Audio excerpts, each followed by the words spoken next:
So perhaps you, like me, hang on Snoop Dogg's every word. And you saw that Snoop shared a viral video out of Colorado this week.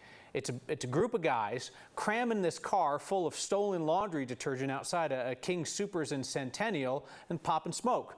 So while everybody else is focused on who these guys are and if the cops will solve the misdemeanor of the century, Steve Staker wondered, why laundry detergent?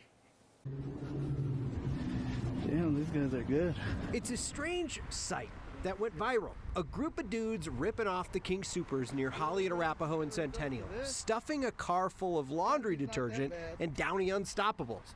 The Arapahoe County Sheriff says they took as much as $500 worth. Yeah, unfortunately, it's not uncommon. The big question is why. The investigators in this case couldn't talk to us today, but the sheriff's office says the simplest explanation is that personal care items are expensive and sell pretty easily elsewhere. A quick way to make a quick buck. Years ago, stolen goods would be taken out of the store and then brought to somebody who's called a fence, where you could get easy cash, get some easy money for the stuff that you've stolen. And now, more and more, we've seen that operation is now online. Chris House with the Colorado Retail Council calls it organized retail crime.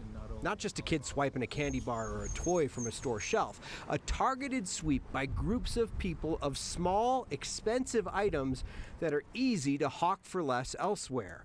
A quick search of Facebook Marketplace and OfferUp this morning found pictures of tons of bottles of Tide Pods and boxes of dryer sheets and an invitation to HMU, hit me up, for pricing. When you're searching online, often, very often, those products have been stolen. So kind of, buyer beware, look out. If you see a deal that's incredible to you, it's probably too good to be true. House says this kind of retail theft is at a level the state's never seen before, costing Colorado stores an estimated $1 billion a year.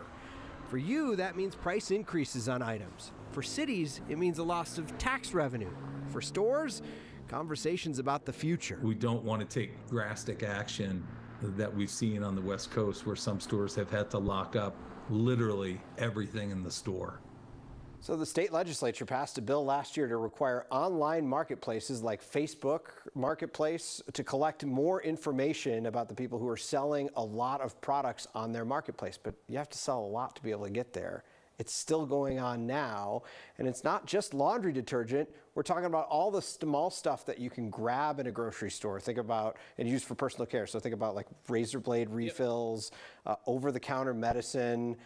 I saw all sorts of stuff on the website OfferUp today, where you're just now that I look at it through this lens, I'm like, and wait a minute. That's why it's so cheap. There was one that was like, I'm opening up a store, but I'd like to sell some of this merchandise in advance. It's just like 16 bottles of Tide Pods in the back of a dude's trunk. And I'm kind of like, that doesn't seem. Yeah. Yeah. And obviously, like, there's no real danger in buying this stuff. It's not like the cops are going to show up at your house, come out with the Tide Pods, know. There's no way to track it. That's yeah. Yeah. Well, and this is why I buy razors online, because I don't want to stand there in the store for 20 minutes while somebody unlocks them for me. Oh, yep. Yep, that makes sense. Well, I just started buying razors again too, so. A lady called in today and said, you look very nice. I meant to tell you after the show, Thanks to her. I might as well tell you now in front of everybody. Thank you, Steve.